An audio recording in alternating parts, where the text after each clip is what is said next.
Hello, everybody. We're going to do some Zendikar Rising drafting again today. Been having fun with this set. We are going to do Premiere. This is our first, well, we did our first morning. You know, for me, it's morning, and we've been starting with best of 3, but we're going to start with best of 1 today. Chat has spoken. And I'm willing to play either. Both are fine for my win rate. Our gem EV is fine in either one, so we can go either direction for this.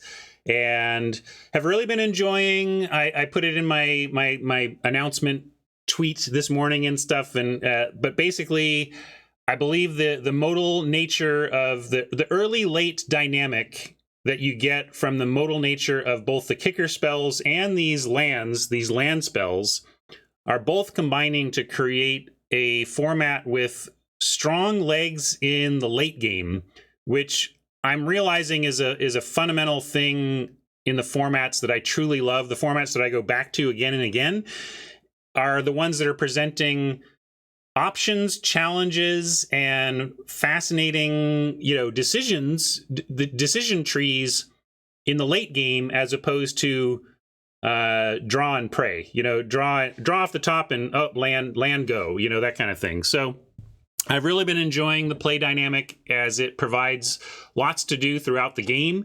And when you do that, you're just going to engage players a little bit better in the format, I think. If you are a heavily engaged player in a constructed format, I want to tell you where you can get your singles, though, and that's cardkingdom.com, my sponsor. If you're a tabletop Magic player of any stripe, be it a cube maker, a casual sealed player with your partner at home, maybe you are a serious constructed player and a serious limited player. That's why you hang out here, and you constantly need to tweak and refresh and change and swap out. I'm going to change from this deck to that deck. If you're a very active constructed player, you need a reliable place to both get your cards and turn your cards back into value when you're done with a deck and you want to get rid of the 4x of whatever you bought. It can be hard to pay $20 a card for 4 copies of a card and then sell it back for less later. But remember, if you decide to switch decks mid-season, you're still going to get more value out of that $20 card by selling it back to a place like Card Kingdom during the season than being stubborn and being like, yeah, but I paid more for it, I'm going to hold on to it. And then standard rotates, and then now it's a $2 card. So just keep in mind that if you're often rotating which decks you are playing in your constructed formats, you're not going to get much better value for your trade-in dollar than at Card Kingdom. So if you want to keep that cycle of life going and do it with a company that's largely going to have the inventory so that when you do decide to pivot, you can pivot successfully and quickly, Card Kingdom is your location. So please check them out. And please remember that if you go via my affiliate link that is linked in the chat here and is linked in my YouTube notes and is in the panels down below my stream, then all of your activity at Card Kingdom after you use my link is attributed to my stream, which really helps me stay on the air. So if you like what you see here, you like hanging out, and you buy Magic cards on the regular, you know what to do. Thanks, everybody. Now let's pay our gems and hop in this queue. Get some more freebie full arts. I love it. It's a great little thing to do for players at the start of the set. Little bling that everybody can use. Everybody got to play some basic lands.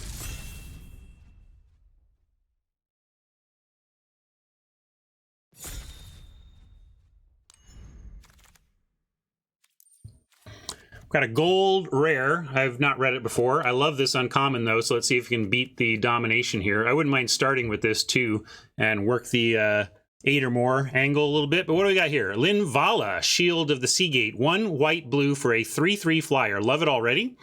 At the beginning of combat on your turn, if you have a full party, choose target non-land permanent an opponent controls.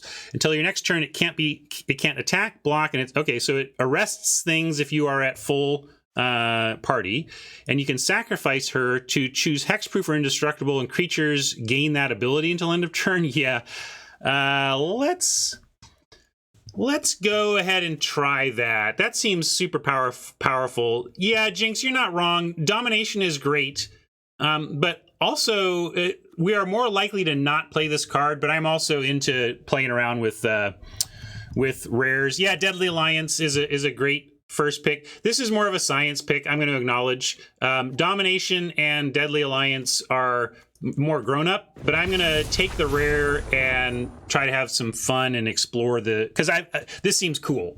And I've not done blue-white before, so if we end up there, sweet.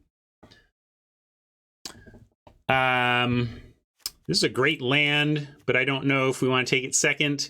Diviner, if we want to start marrying this, we really need to take. If we're gonna build around this, we need to be focused on the party types and not really deviate too much from that. Yeah, and so on that front, we could just take the healer. It's a cleric, and if we end up with other clerics, yeah, this is fine. Let's take the healer.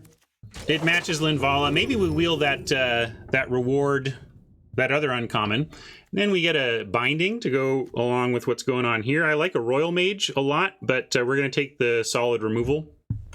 It's solid. There are a lot of bouncing. There are ways to release your creature from a binding. So in a lot of ways, this can be temporary removal, but it's still good enough to take. Craig wants the royal mage. I hear you, buddy. I want it too, but I'm going to take the straight removal first. Here's another binding and a pack beast. Really nice. I hear you, Craig. Yeah, binding is not at its best here. Maybe I'm going to take the pack beast here. Again, this is a fine removal spell, and I took it highly, and I like it, but it does have issues, and we are really trying to do this thing. So I'm going to take the pack beast and really try and do the party thing. Again, I'm kind of marrying my first pick, which is not the best draft technique. But early on in a format, if you're trying to explore something, it's somewhat defensible. I take a binding here, though.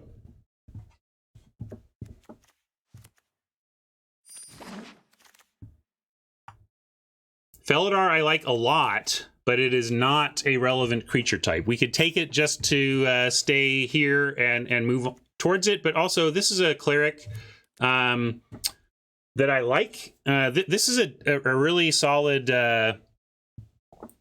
2-drop for ground defense, because it really just says a couple of 2/2s can do nothing, and if you're forced into a chump, it is really good for that. But you want to stick with white. I'm with you. I think Felidar is great. It has been really impressing me. So I'll take the because we could still let this go. I could still be an adult, and if we had to let go of that and be base white and figure out what we're doing from here, that's fine. So let's be.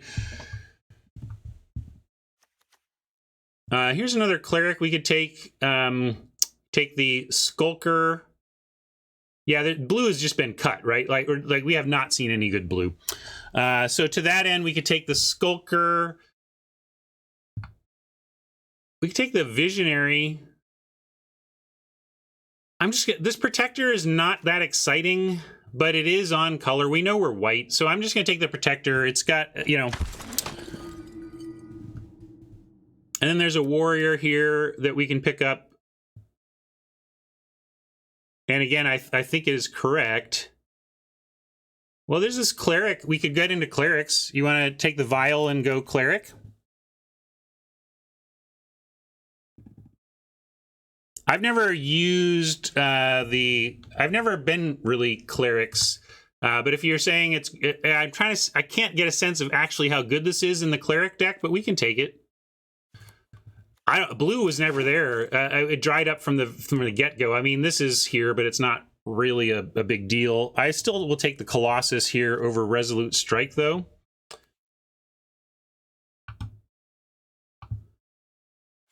Well, Radiantware, we're not sure we're doing full party, and the Rogue, if we're full party, then we're trying to be blue-white full party to take advantage of Linvala. I don't really want to head into black for full party. Yeah, we can take Tempest too, but I went with the Colossus. Squidly, Or visionary. Probably just visionary.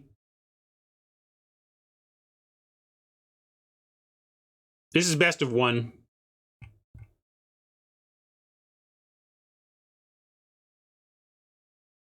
Here.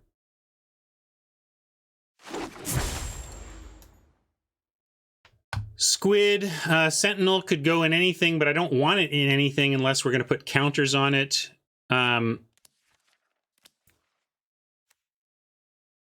Broken Wings is main deckable, but I'm going to take Squid. Here's a Living Tempest we can take over a pressure point. And I don't think we're anywhere near red. I'll just hold on that. And I want to go ZNR. Oh, this is right. It's already right. It's actually correct.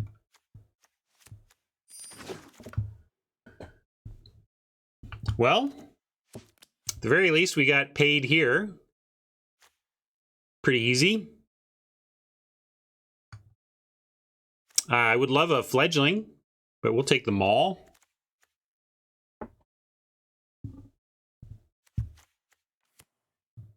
What might we wheel and what might it mean? Look at all this blue. Like, if we don't wheel Cascade Seer, that's something, you know? Yeah, I could screenshot this and look and try to understand where the table is at on the wheel.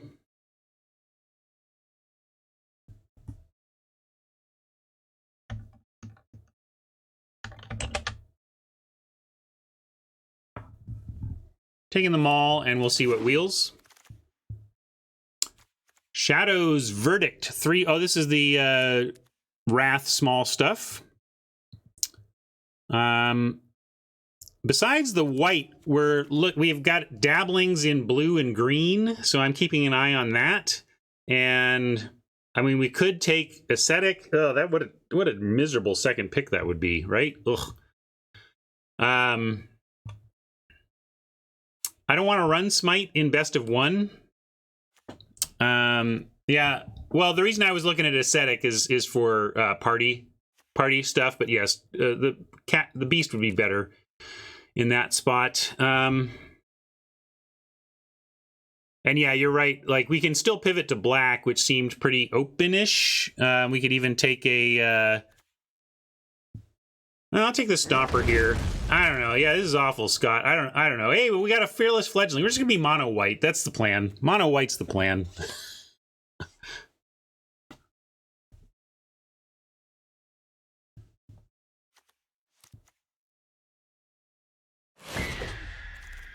Yeah, no surprise that blue's looking open from the left, given how closed it was from the right, but let's not be too suckered into that. There's another Relic Vial that we can try to get on the wheel, and we could try to move harder into the Cleric direction. Here's a good Cleric. Umara Wizard is powerful, though, if we do stay in the blue. Should we just take the Wizard? Trying to find...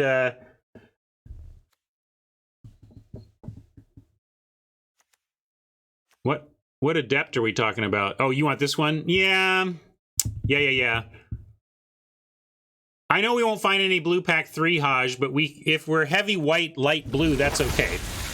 We have so much white that I'm not concerned about being in a cut color in pack 3. We can take the Outrider as fine, if not amazing.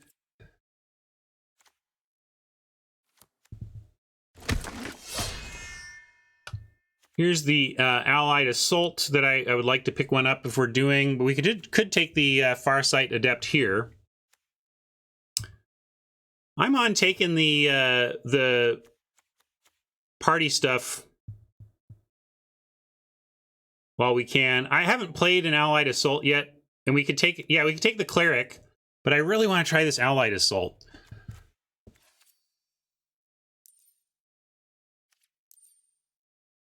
I'm going to take the Allied Assault.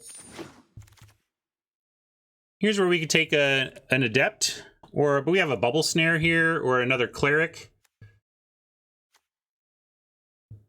Trouble with Bubble Snare is that it's effectively double blue, and I'm trying to be light blue. So yeah, we can just take Celebrant instead.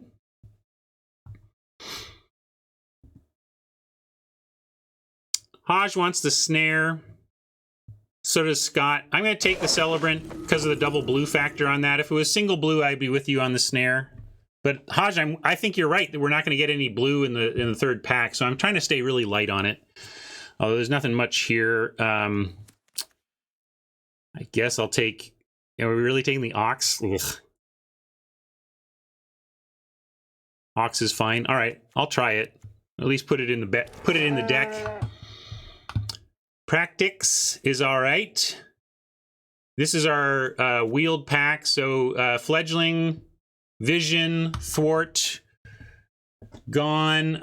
But the Seer is still here, which was one thing I was wondering about. I think we take the Seer to make sure we're trying to at least get to like 3 on party if possible. But we're low on rogues if we're actually gonna try to make Linvala work here. Spell Shield could protect some stuff, but bleh. I'm going to take the Squid. Squid's real bad, though, for us in the sense that it's not a party creature, so I'm just going to take the shield there. This is good, though, right? That's a nice sign. Yeah, we're not... yeah, I don't think we're... I think we're going to try and be blue. I suppose we could still get knocked off of blue here, depending on how the next pack goes, but we'll see. I am going to take the Cleric Relic. Anti-Cog. Well, there's a Rogue, but not in the right color. You know, keep in mind we've got some green going on, though. Valakut Awakening. Strong, but not for us here. Spoils of Adventure, on the other hand. Whee! That's exactly what we're up to.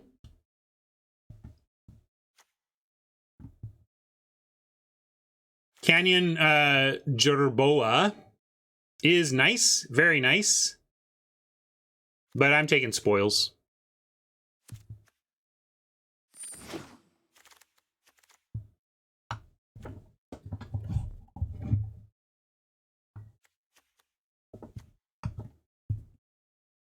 Let's see. Confounding Conundrum.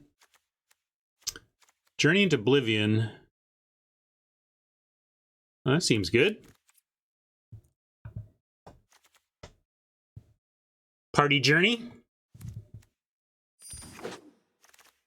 Snap up that removal. Take another Pack Beast here. Perfect.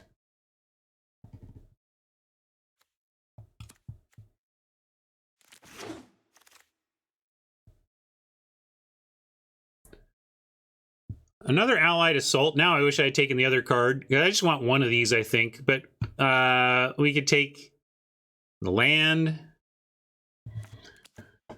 But there's a Cleric of Chill Depths. Maybe we get that on the way back. We'll see.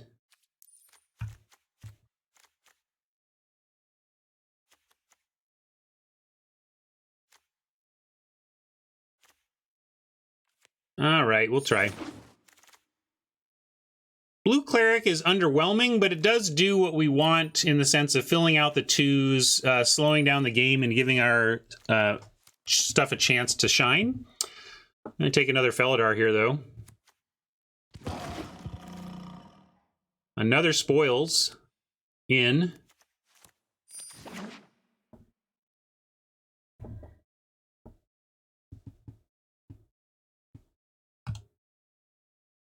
We're playing Squid now.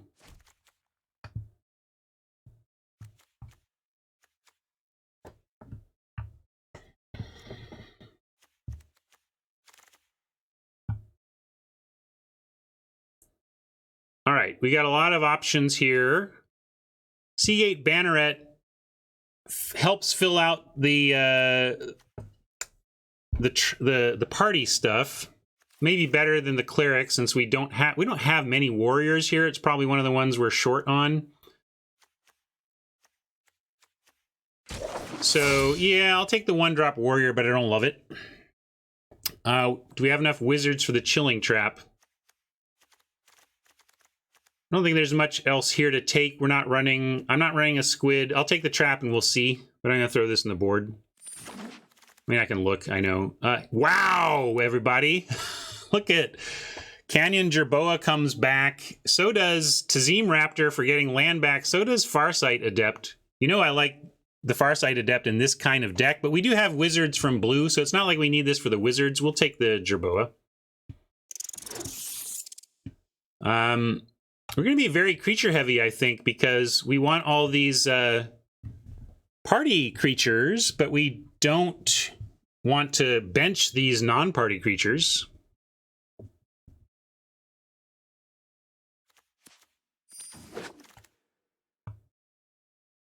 I'm going to throw this here, figuring we're not going to do it. Yeah, maybe one other white drafter, yep. Don't think we're playing that either. All right, now there was a meme machine redemption. Here you go, Razor party. One of the party memes for Razor. Let's go with this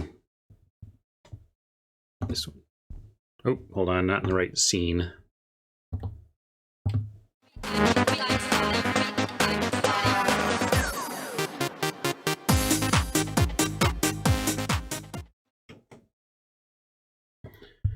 All right, before we figure out exactly our cuts and everything here, let's figure out our party numbers. 3 clerics. 3 warriors, 4 wizards, and our only rogues are unfortunately the 2 pack beasts. We got 2. So it's going to be hard to pull off Linvala's full party, but we should regularly have 3 in our party. I mean, reducing this to a 4 mana card is enough for me. You know, 4 mana, draw 3, gain 3 is fantastic, right? So the lack of rogues is a thing, but not a disaster. And the fact that our cleric count is only 3 means we're cutting both of these relic vials. I mean, the beasts are... I guess we have 5. The beast, because the pack beasts make it 5, but I still don't think we should play that, do you? I don't think we should play the vial, but let me know if you disagree. The wizard... 6 wizards. 6 wizards. We chill trap with the 6 wizards? Yeah, Linvala is fine as a 3/3 flyer for 3 that's in our colors. Everything else is gravy. Can we cut this ox? What is our 18 creatures? I think we can cut the... You say this is playable, and I believe you, but I think we can cut it, right? Since we need cuts. Maybe the shield isn't that useful to us. This counts as land. Could even do it like this. I'm going to go 17. I'm going to treat this as a land, and if it happens to be a spell, fine. But I'm just going to treat this as my 17th land, and it enters tapped. Well, we have other things to cut. We may need to cut both. That's the thing. In fact, yes. In finding creatures to cut, I'm generally going to lean towards the ones that are not doing it. This isn't awful, but it doesn't do anything specific for us, so I'm going to cut that. No, I did up it to 5. I said, well, there's 3 clerics, then 5 for the pack beast. Do you think 5 clerics is enough to want a relic vial? I don't think that's good enough. But maybe, you know, it just seems really clunky. And I don't know why I want this in this deck. Okay, this makes 40. Are we happy?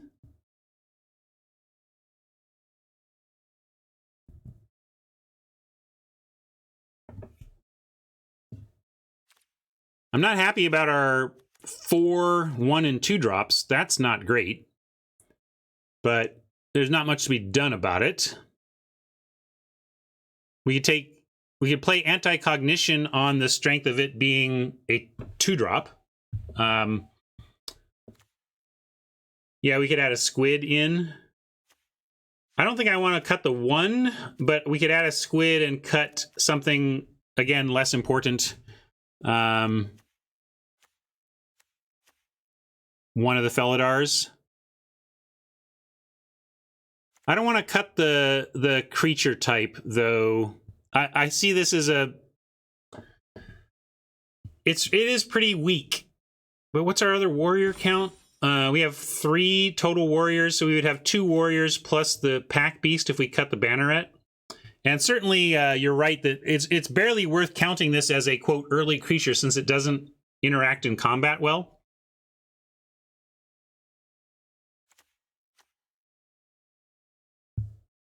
Outrider. Yeah, it's another one of our... I'd rather cut the Cascade Seer. Our wizard count is at 4, so we could cut the Cascade Seer. That makes more sense to me.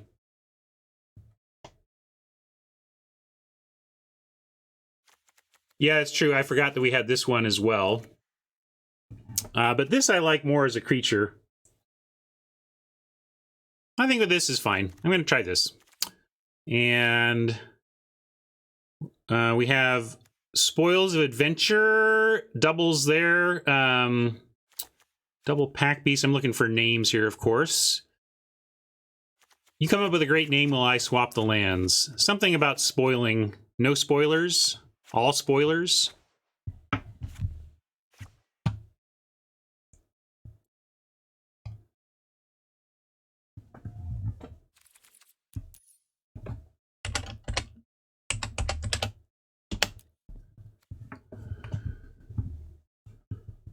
Unfortunately, don't have a full art planes yet.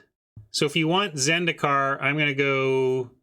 How about this? I'll do a Zendikar full, and then we'll find a different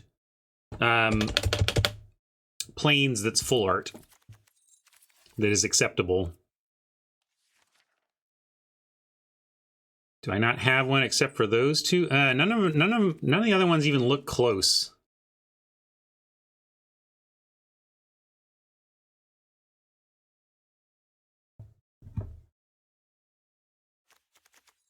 I like spoiler alert. I think we'll just use that.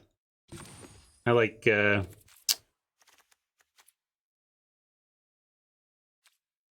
the unglued is... It's so different, though.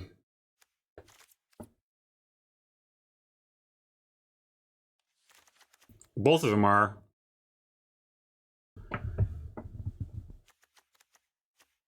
So, well, whatever. Gotta do something.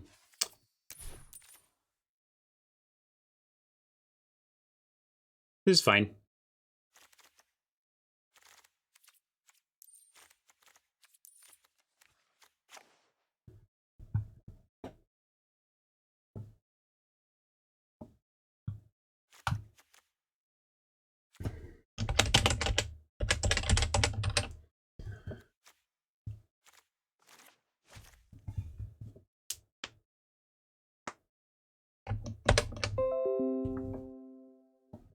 Spoiled Sport's pretty good too. I like no spoilers though, nice and simple.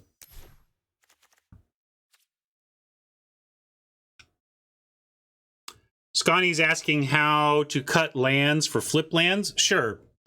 Well, in this case, so for me, in this case, with only 2 of them, I decided, one thing I'm looking at is the percent of time that I'm expecting to play this as a land versus a spell. And with Baying Veil, I've not even bothered playing this when I've had a bunch of other ETB tap. You know, if I have a bunch of other flips, this becomes very expendable. But basically, since this is mostly going to be played as a land, I'm counting this one as a land. And then I'd really like to cast this as a spell. So I'm counting this one as a spell. That's how I'm doing it this time. But if you don't want to look at the individual cards and say, I'm thinking of this more as a, or I'm thinking of this more, then I would say there's a couple rules of thumb that I have found to be decent. And that include, one of them is take 18 lands. You want 18 basic lands and modal dual face lands. So 18 total, or count modal dual-faced as 2/3 or 3/4 land. That's kind of the way to do it. But the way you ought to do it is almost, come up with the percentage for each card. Like if you wanted to be super mathy about it, you'd be like, well, Umara Wizard, the community, like you could probably use the data in the system. Like if I were Wizards, I might go in and say, okay, how often are people playing Umara Wizard as a land versus a spell? Okay, 35% of the time they play Umara Skyfalls, and 65% of the time they cast Umara Wizard. So this is 35% land. 35% of a land would be a way you could do that. But since that's tough, people like Frank Karsten and others are trying to come up with some rules of thumb, some heuristics you can use to make that call.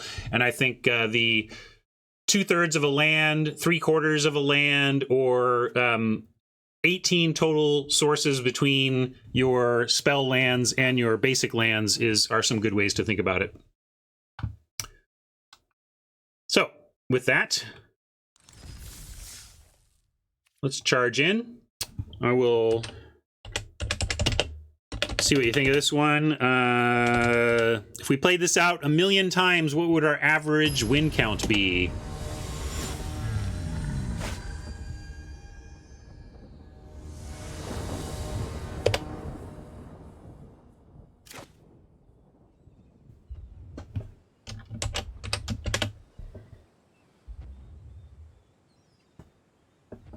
Celebrant into Maul. Oh no, sorry, I thought this was the two drop. We don't have 2 drops, I forget, but we'll keep it.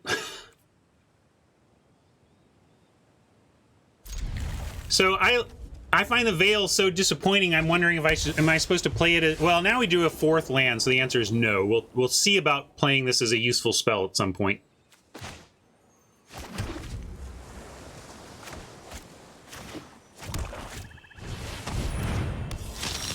Oppo on the clerics. We're gonna try to put a Maul on a growing Felidar. That would be the best. So we got to show him 2 cards. And I guess we show him Veil and Island.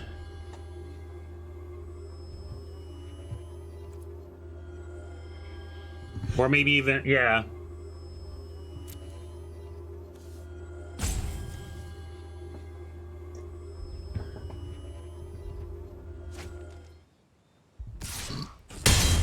There we go. Really good use of Veil there.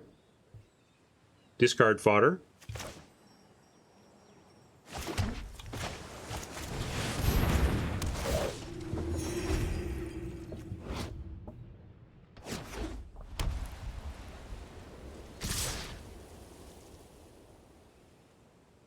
We could, I mean, you got to block with your 1/4s. You know, you're always worried that you're going to get hit by sudden death touch or a trick or whatever, and but as long as it costs them a full card, that doesn't matter. And if you're not blocking with your 1/4s out of fear of tricks or whatever, then what are you running 1/4s for? 1/4s are in here to do this.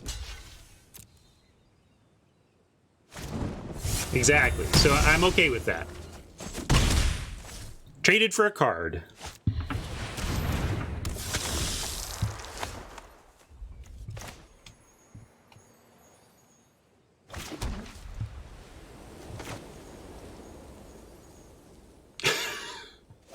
You know what's distracting?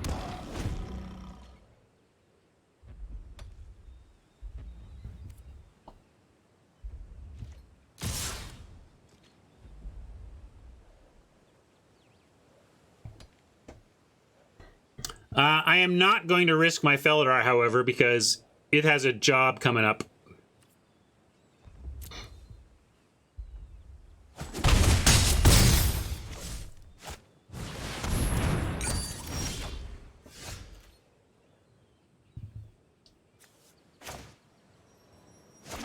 We're going to have to start blocking, though. I can't not block forever.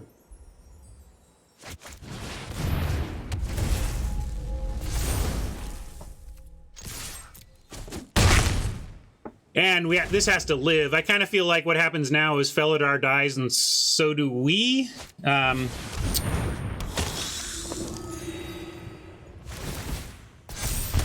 But let's see if they want to attack into our first striker. No, okay, they thought they did, then they read the first strike. Okay.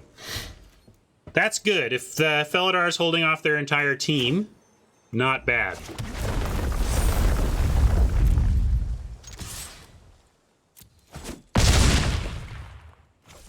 And what do we need to bind here?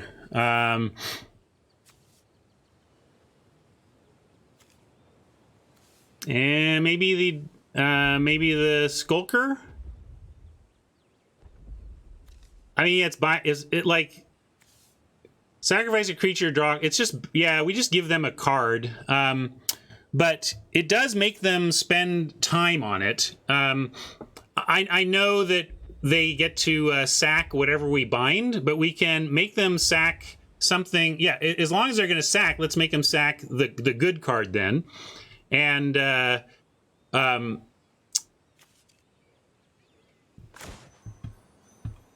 and then if they want to spend mana to get value out of it, that's okay.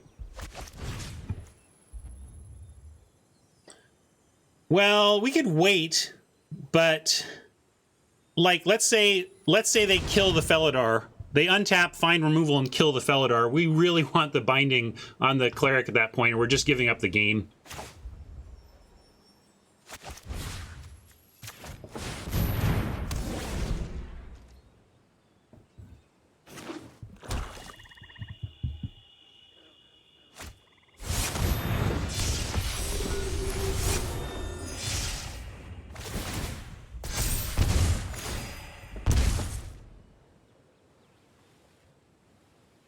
Wow.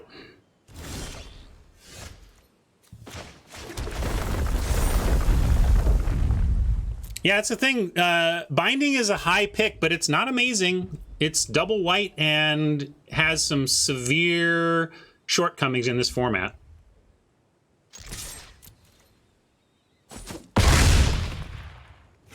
Might just be dead now. They might be able to attack through our 7/8 for enough damage, depending on what they draw here with all the stuff they have going on, the draining. Yeah, I mean, with the speed they whip this out, that seems like a top deck that's going to get us here.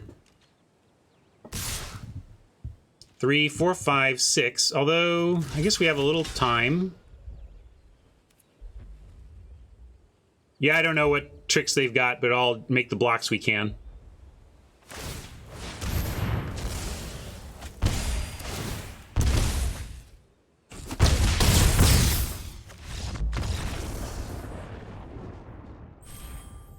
Cleric deck does look good. We had kind of back roads to find our way into it, but that's why it's solid. I don't know if I had a block to keep us alive there. I didn't feel like we did, so I just kind of threw it on a 3-power creature. I don't know if you had a line to actually keep us alive, but I didn't see it.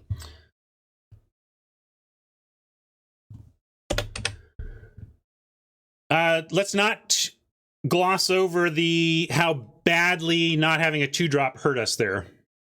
That was a legit good deck that just performed well against us, but the lack of a 2 hurt badly. And yeah, we flooded super hard. But it was a pretty convincing win from the clerics. We have like 15.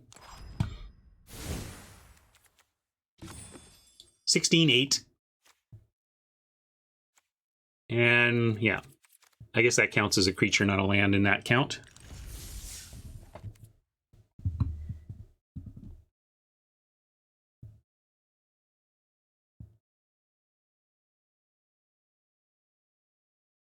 Certainly would have done more work than a land. Little bit of a bonus.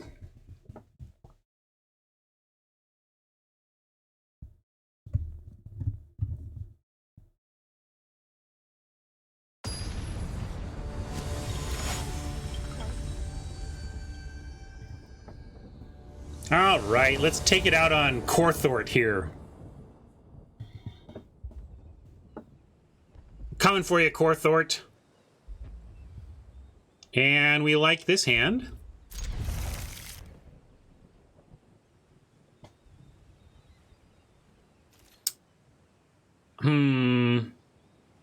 We We have some time. I'm going to be a little greedy here and not play the Veil, since we have Squid on 2 and Linvala on 3 with basics alone.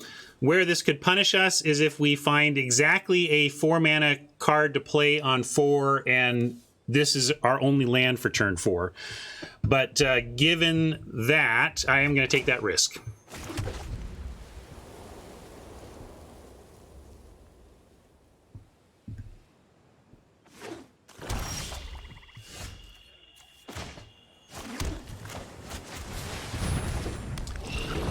Well, that's why I was cutting it before, Hat. I felt like it was so unlikely to matter as a spell that I was cutting it. But, as we even saw in the last game, yes.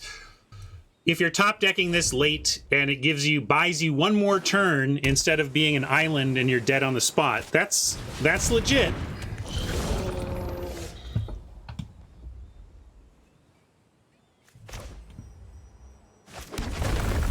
Well, we sure hope this squid trades with the other squid, because we don't care about squids. We care about things that have party-based type lines.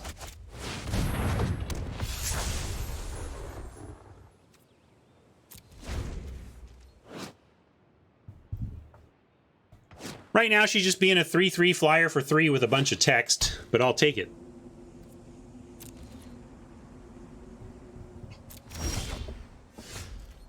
Now we get into a spot where, again, we ask ourselves what we're doing with the Veil. We can play the island and have...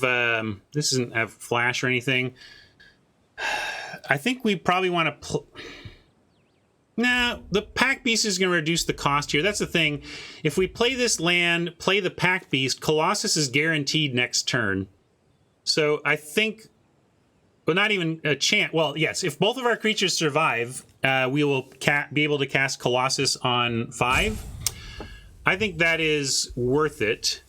Yeah, the quote guarantee. If everything survives, we are able to cast it. That's probably worth it. Let's start with an attack.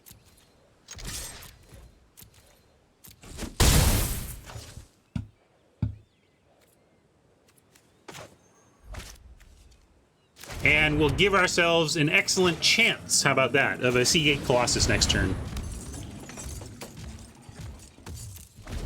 Math wants to gamble a little bit.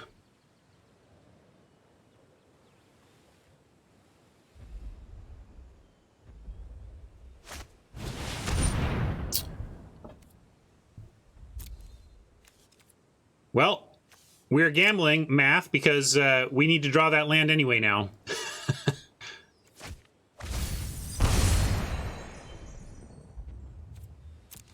One time, dealer. Always punished. 100% of the time. It's crazy.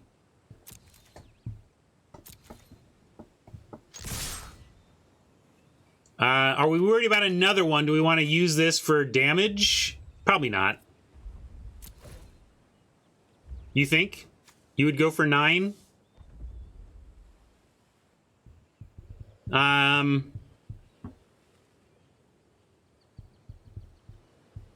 Yeah, I'm going to wait.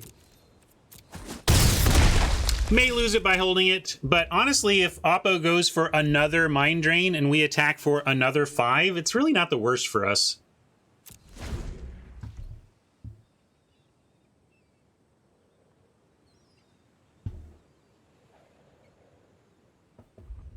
And there are power-based... hey, here we go. That, like... by keeping it, we now give him the 1. We give it to him instead of giving him the Colossus, right? Or we could keep the Assault and know that they're going to try and block the Pack Beast.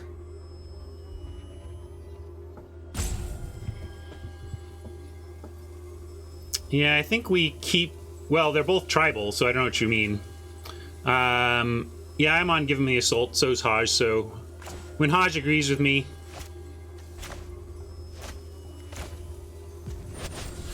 Wait. Oops, sorry. Letting that resolve. I got it now. Here we go. I was like, why isn't this working?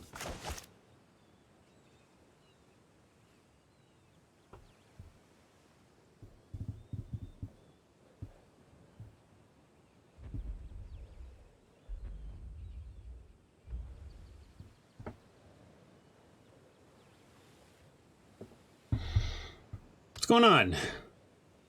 Should only have one choice there, Oppo. There we go. All right, come on, basic land.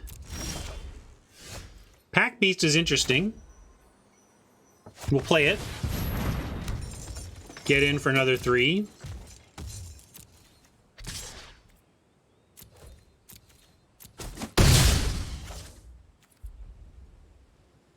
Spoils off the top would be great. I would really like to have them not discard my Colossus, but there you go. Come on. We have been punished. I mean, not for our decisions, just punished by our opponent's spells. F you, deck. Seriously. F you.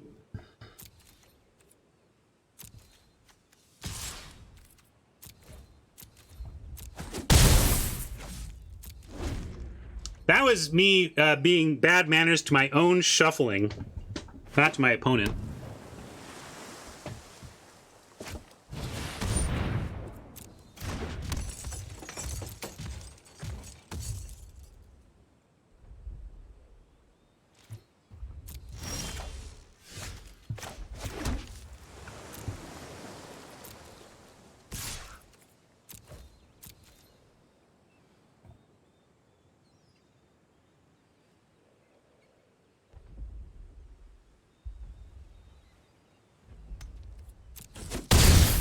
Guess D doesn't want to talk today.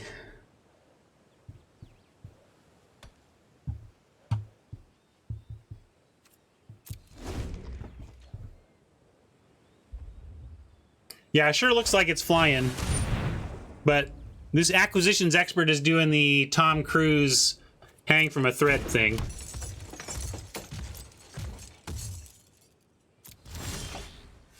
All right, well, winning anyway is a pretty nice result. I'll just throw it on here, make 2 separate flyers.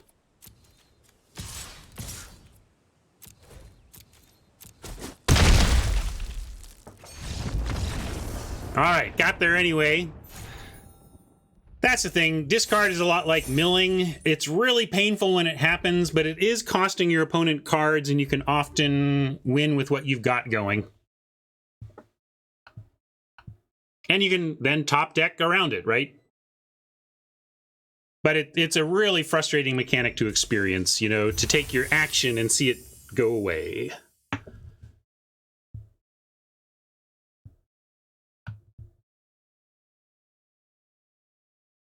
I'm talking psychologically, not power-wise. Saying psychologically, discard and mill have the same feeling.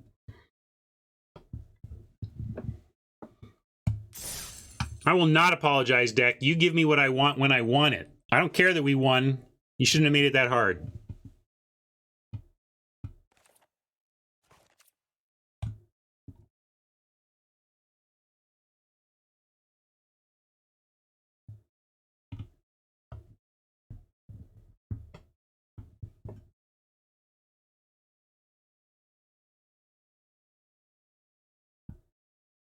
All right. 1 to the good. Let's see what we can do here from here.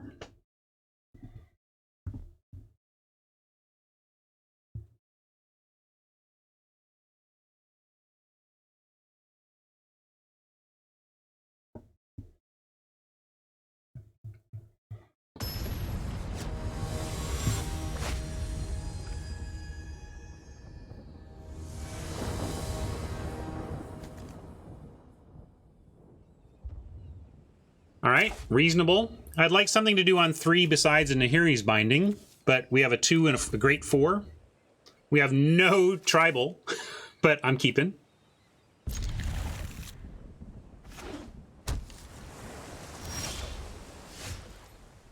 Right now, 0-0.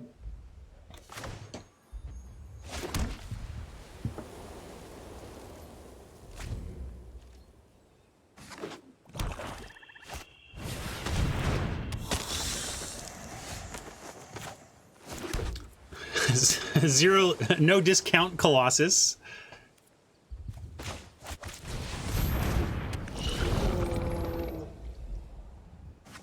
In a dedicated party deck, this seems amazing. I mean, this can be this can be +8/+8 to your squad, but if you're going to be reliably at 2 and often at 3 on party, I think it's good.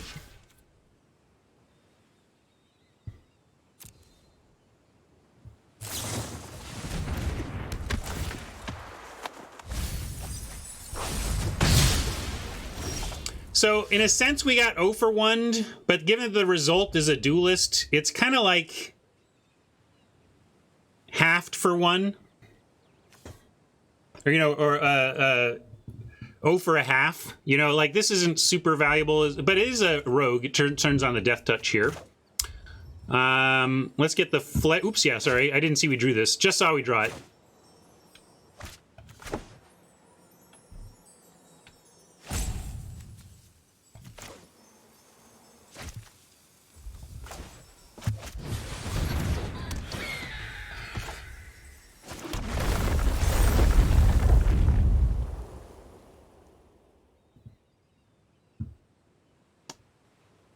And also, to be fair, I did see that on my own. That was not a chat save. That was like, oh, look what I drew.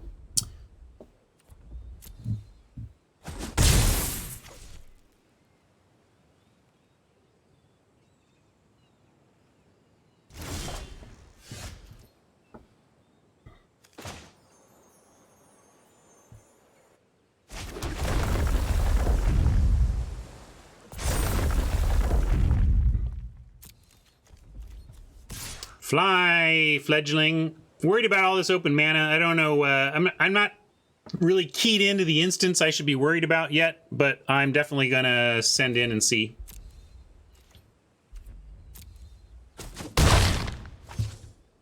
And Felidar now a little vulnerable because it doesn't have a counter yet, but it's the place to start.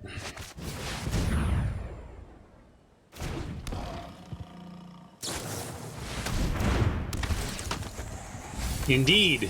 2-1 flyer. Lost our maul. That's too bad.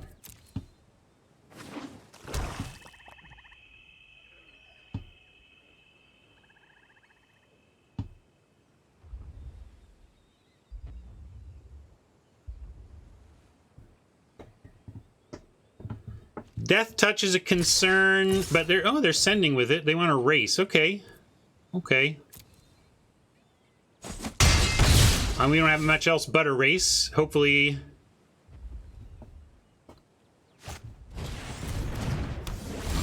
Bubble snare stinks. Can't get rid of it that way.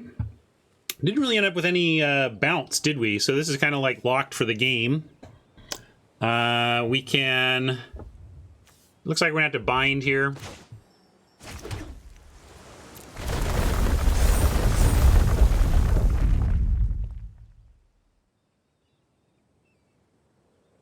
Yes. Does Journey work on... is it permanent? I thought Journey was a creature, but I don't... Non-land permanent. Okay. Yeah, we would unlock that. So maybe that'll surprise him, right? If we get that.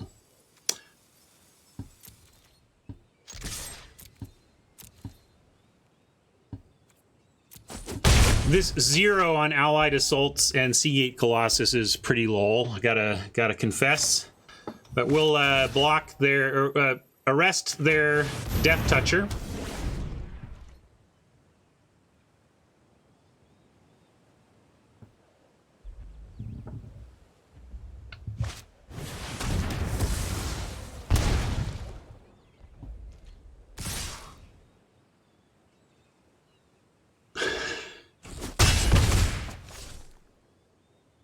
Well, any card is going to be good, because either it's a spell, or it's something that'll get us to the Colossus. So we got a spell.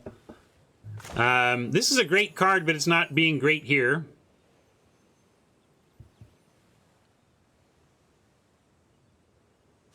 It does stop a duelist, at least, I suppose. That's not nothing.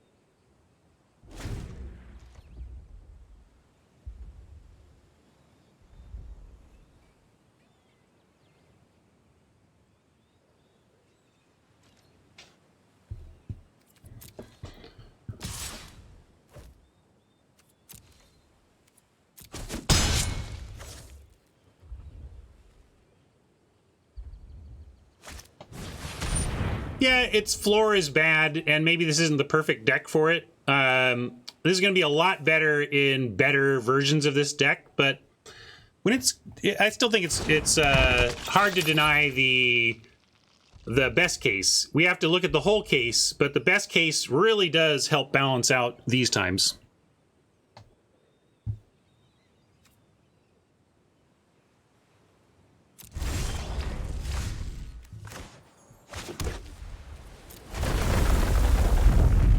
Right. I mean, this is wildly unlikely to have not drawn any party. Like, we have 20. We're halfway through our deck. I guess we're halfway through our deck, and we found one party card, and it has been milled.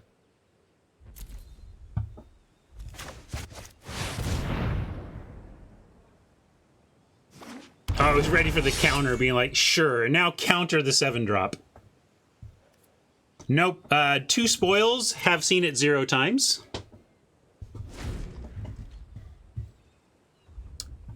True grain, which is why I talk about the whole case. I don't mention the best case without talking about the whole case.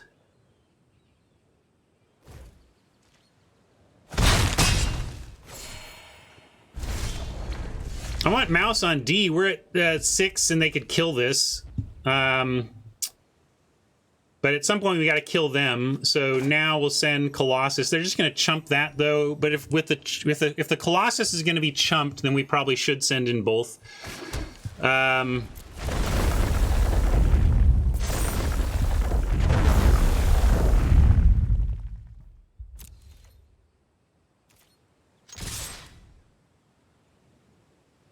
Yeah.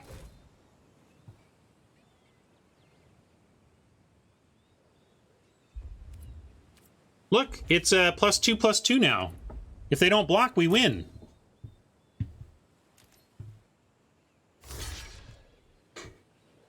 Shocker. Also, let's be clear, they have 4 mana and 4 cards. Even if they don't block, it doesn't mean we win. You want to cast it? Why?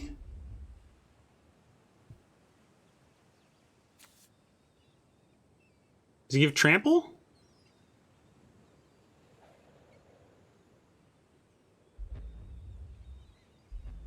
But even if we journey, if we draw journey, the fledgling is tapped.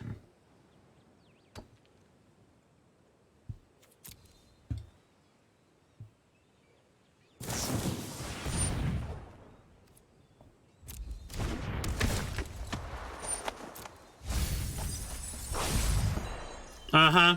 Thank you, spoils.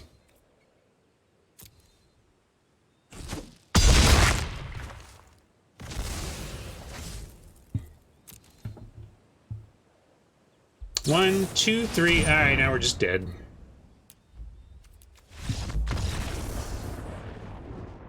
Deck seems better than this. We are getting pretty unlucky in our draw that game.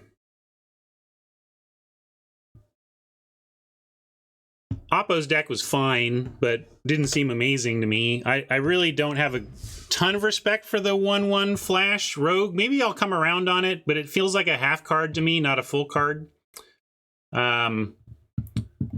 And so disappointing to lose to that.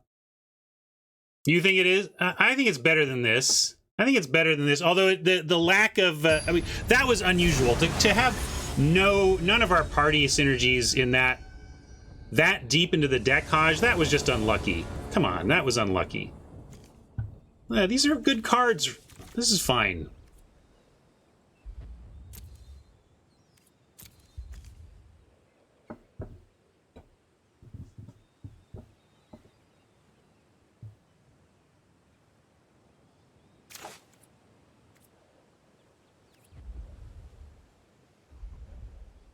This deck can apply pressure. It's got it's got 3 creatures that are grow with landfall. I don't know.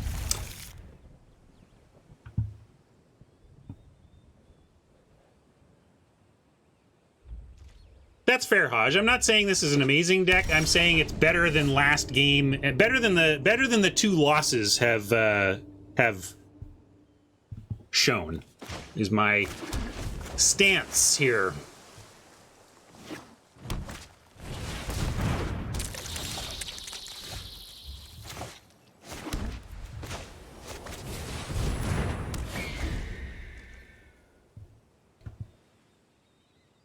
actually like Celebrant next turn, and then Jerboa with Landfall on the turn after.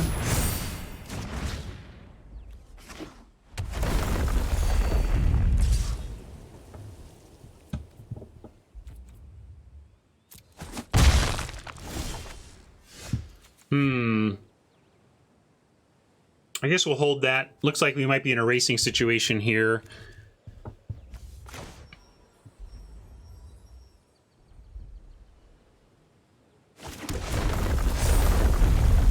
I'm gonna do what I said. Go for turn 4, Jerboa.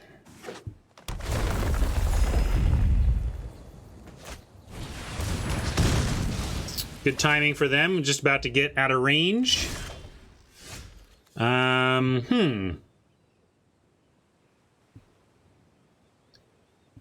Jerboa activation no longer actually gets us through with anything, so I actually like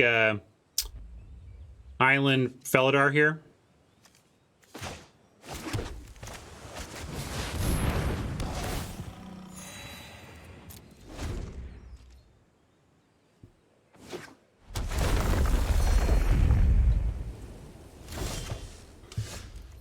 Okay, drawing another land means we don't have to play the Veil as a land yet. It may be more valuable as a land to trigger the landfall stuff anyway, but we will go ahead and go Jerboa, Base Plains, and Pack Beast.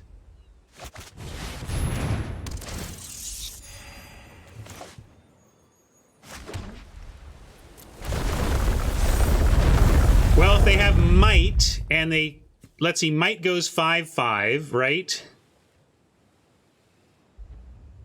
Didn't seem like a stop. The Veil doesn't actually help us win combat against a +5/+5. So I'm going to make him have it, though. Haj didn't notice a pause, so maybe this is good. Sending the Celebrant to pull them over there. If they want to use a card for that, fine. We have the... I'm feeling like maybe they do something to try and kill the Celebrant that actually lets us, quote, counter a trick with the Veil.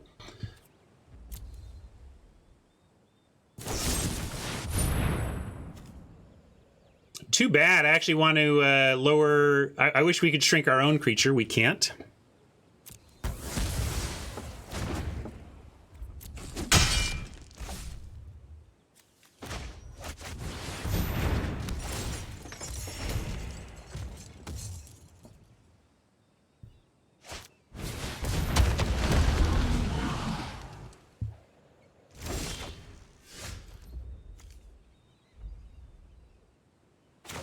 All right.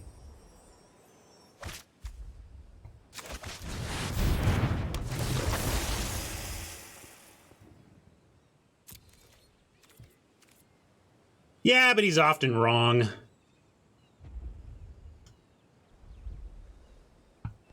No, as opposed to me.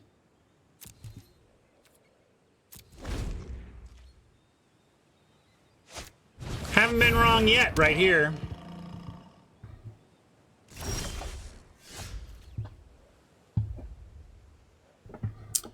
So we got a 4/3 wizard. I'm going to go with the binding, attack with wizard, and maybe the Veil gets us a 1-for-1 here. I'm going to bind the Felidar.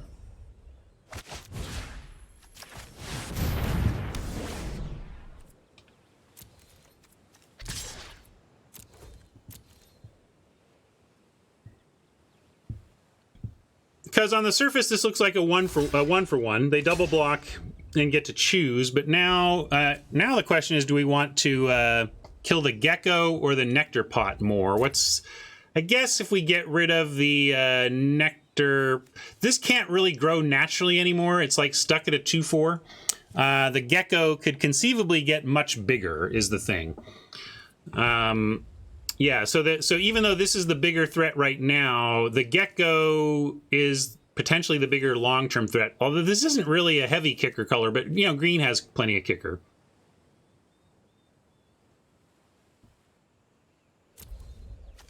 So yes, even though it's smaller, we will make that the play, and we'll try the shrink.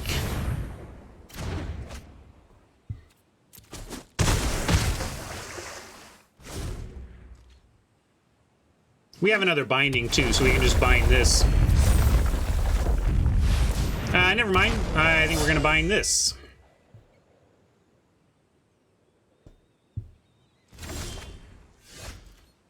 You can come out to play in a bit. We're at 3 on our party, but we're going to bind the Colossus and get in.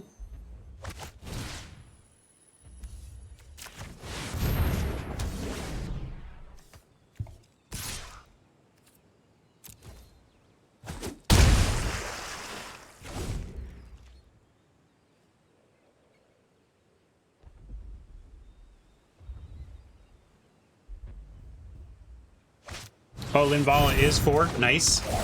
Didn't really do the math on that, but yep.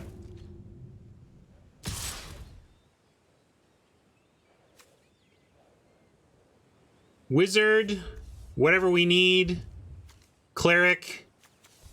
Yeah, it won't be because it matches the wizard. Our pack beast is being a warrior rogue, so we don't get 4 until we find a warrior because we have no rogues. This is our only rogue. We'll take the 2/4 at 23.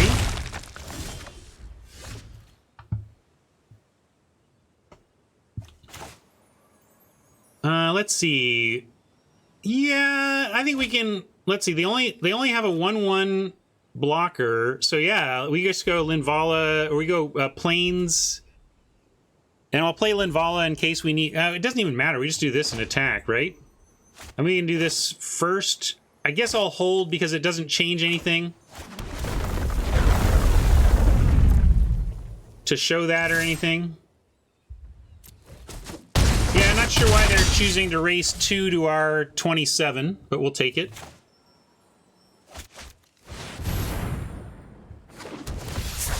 That's true. Linvala does give the wizard flying, but frankly, if the Kitesail Cleric is a flyer and they're only blocker, so it really literally didn't change anything.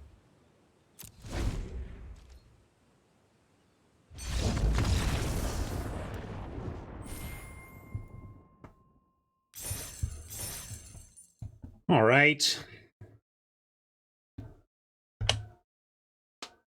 Well, like I said, this deck is better than anything Hodge has ever drafted, and it's showing its might right now.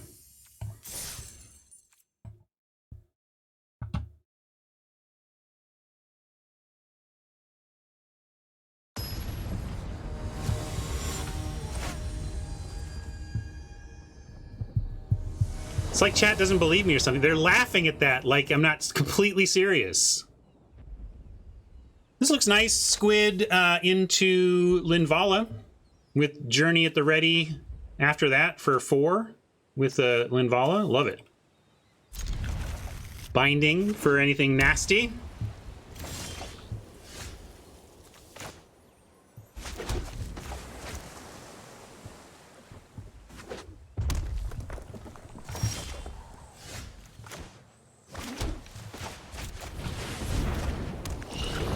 In case there's any question, Hodge is a valued member of my community and one of the better players in chat, and I listen closely to his thoughts because they're often correct.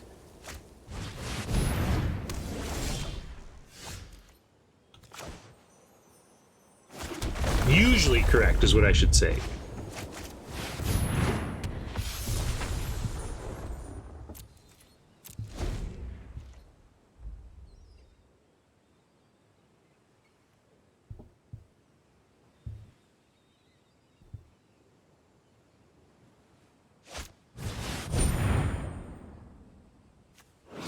Yeah, I'm them. I was on my other thing, but yes, them binding the squid is fantastic for us and no big deal.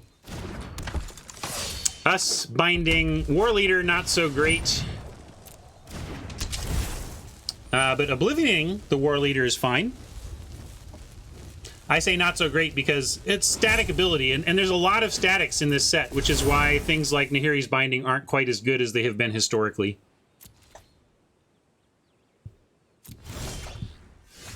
And nothing really else to do here anyway, so we'll go ahead and send the war leader on a journey and attack for 3 in the air.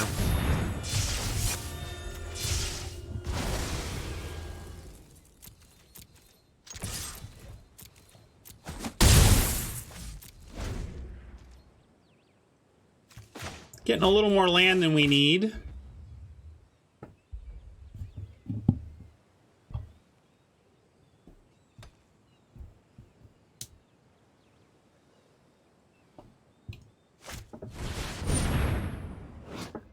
Trample haste, kicked, not kicked, so they get to attack and then it bounces back. This is fine. Then spending their whole turn on 4 damage that doesn't stick around is a race we can win if we continue to develop our board. Although, no more land, please. All right, another binding, I'll take it. Thank you, deck.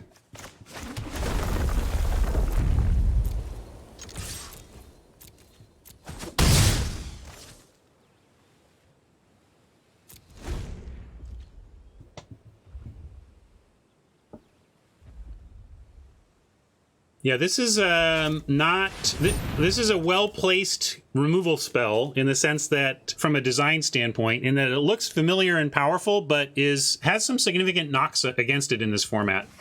But that's kind of what you want out of your removal. You want it to be, yeah, I gotta play this. This is the removal we've got, but it's got some weaknesses. That increases the thinking, the decision-making.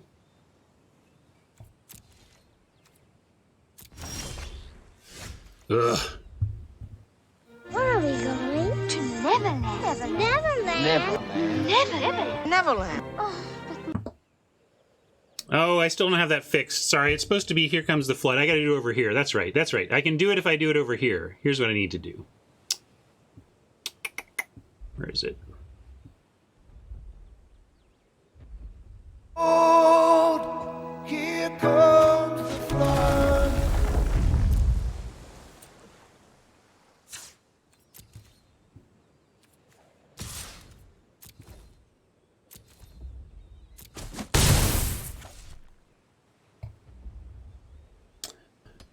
And let's bind the bug catcher. This thing gets out of hand.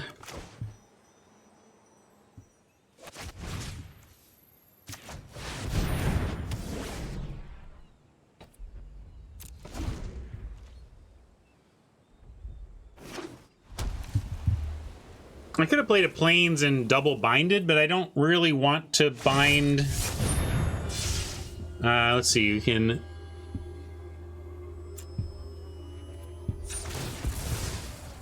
This at least counters the spell and we don't take damage. And we'll make our stuff hexproof, sure. Ugh! We will say goodbye to flesh and blood.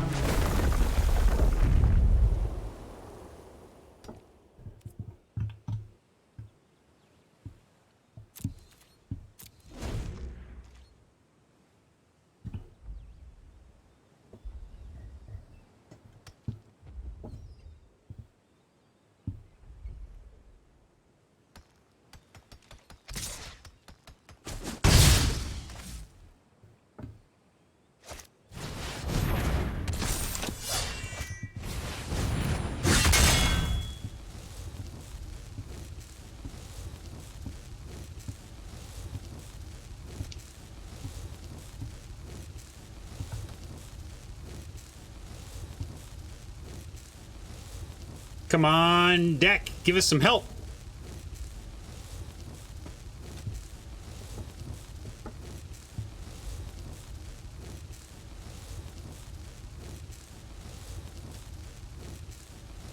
Got to worry about this charger waiting in the wings as well.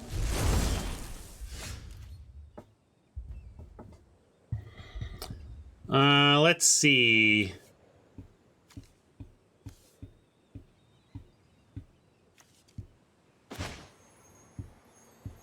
Indestructible uselessly, but Protector can threaten to block a war leader and well, not a Shadow Skull Charger with the war leader, but threatens to block the war leader. Question now is, do we wait for the Charger to come down before we bind, or do we just bind the healer?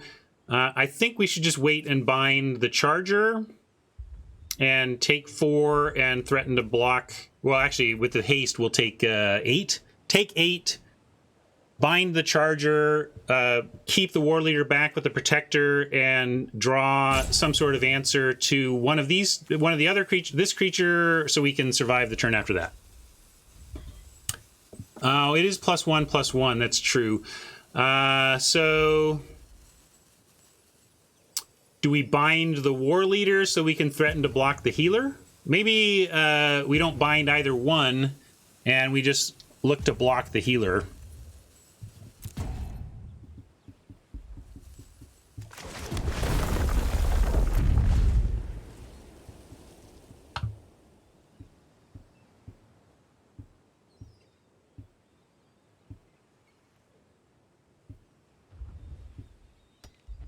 No. Here. Yeah.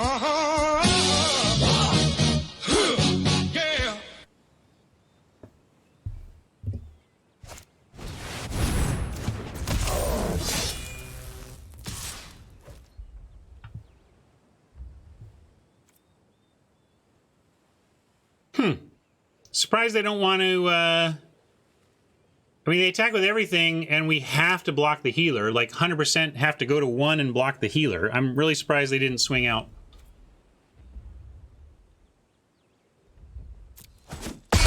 And we need some action, and then we're not dead. Not quite the action I was hoping for, but that does put a block on a healer, so it's not the worst.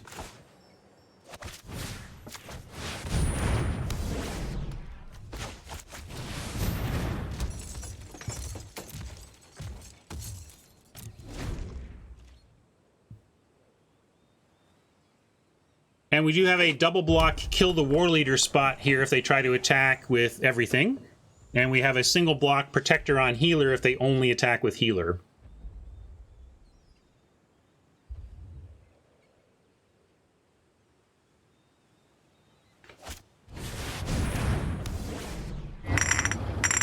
Warriors, come out to play.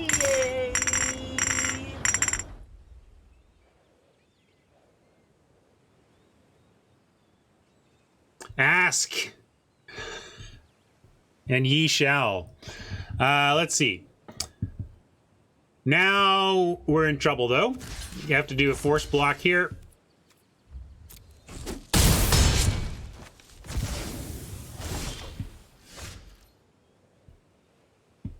And super dead.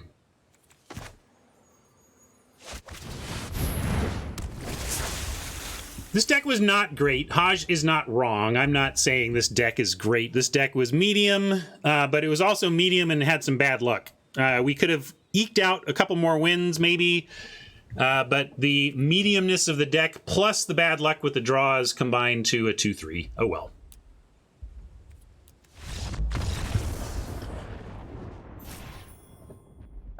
Also worth noting, we had 2 spoils and cast 0.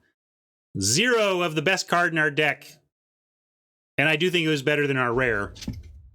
2 copies of the best card in our deck resolved 0 of them. So that's magic too. It's like, how good is your deck? That's question number 1.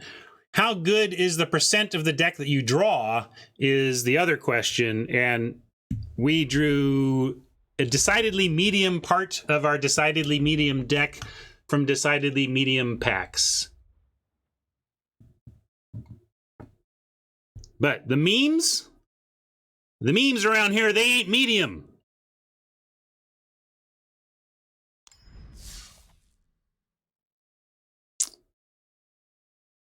My ability to find them is, oh, maybe I don't have that one mapped yet. I think I don't have Miller Time mapped, so I gotta go do it manually.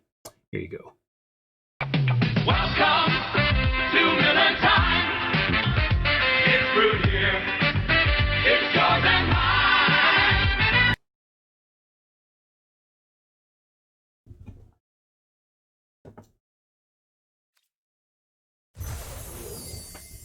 All right, event. You got us. You got us. I don't call that a success. That was a bit underwhelming. Then I'm gonna note it though.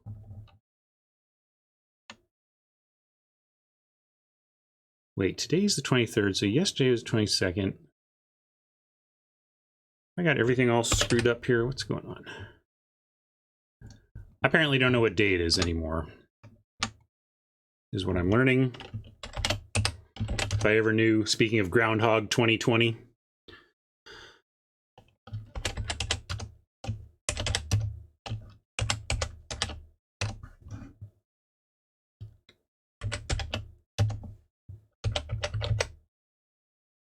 We paid gems for that one, right? Got 250 back.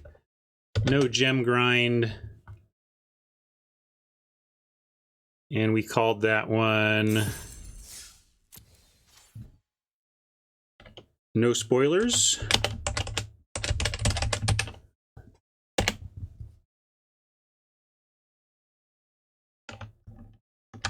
Alrighty then.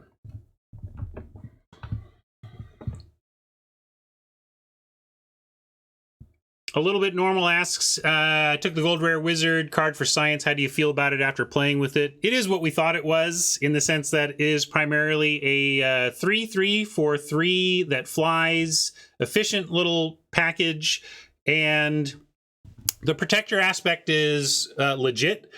I mean, you're going to be able to trade.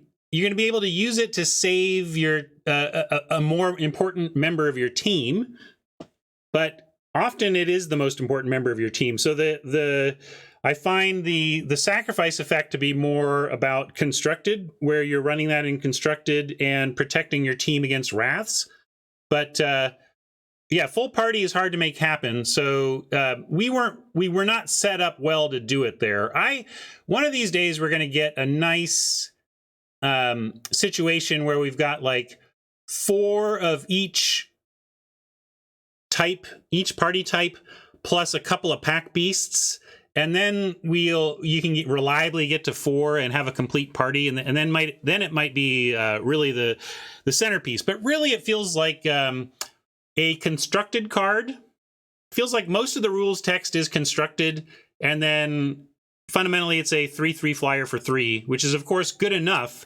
But as a gold card, maybe isn't supposed to be your first pick over premium monocolored cards, such as the control magic that we passed and the Deadly Alliance, the black removal spell that we passed. So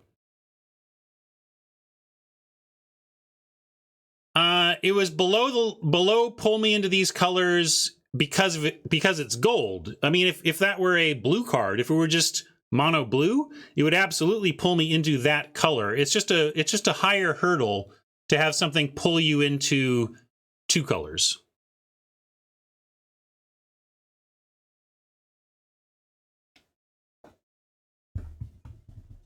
So ideally, I think you end up in blue or white, and then you see that third, and you're like, okay, I'll take it third, and it's fine. But I think it's like a second or third pick for anybody who has taken a blue or white card.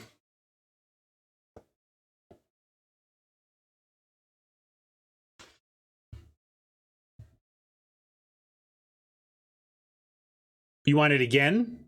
Or you're back redeeming?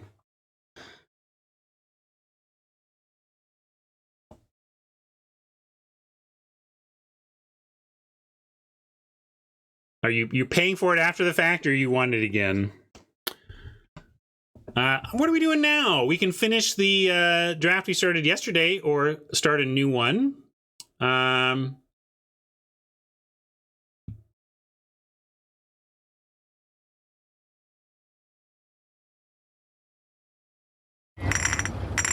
Warriors, come out to play. Well, Scotty, we did that. We have one in action. We have one in the middle. If you want to, I don't think I've put it on YouTube yet, though. So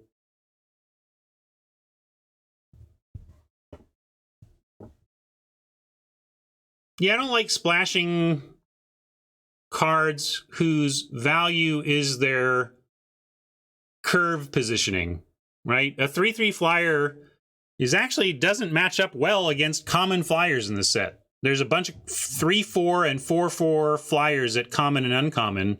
So a rare 3/3 flyer actually doesn't even measure up that well in the environment, but it's 3 mana. That's the thing. So I really don't want to splash it because it really takes you off of its core value, which is how powerful it is on curve.